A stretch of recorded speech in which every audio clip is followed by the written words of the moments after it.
ఆయన ఓ పూజారి నిత్యం దైవనామస్మరణలో మునిగి తేలుతారు.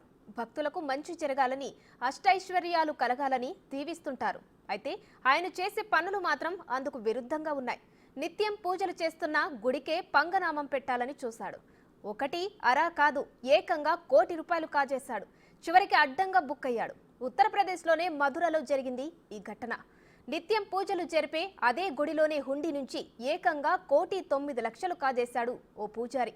అనుమానం వచ్చి ఆలయ కమిటీ సభ్యులు చూడగా పూజారే అసలు దొంగ అని తేలింది. పోలీసులకు ఆ పూజారిపై ఫిర్యాదు చేయగా కేసు నమోదు చేసి ₹72 లక్షలు రికవరీ చేశారు.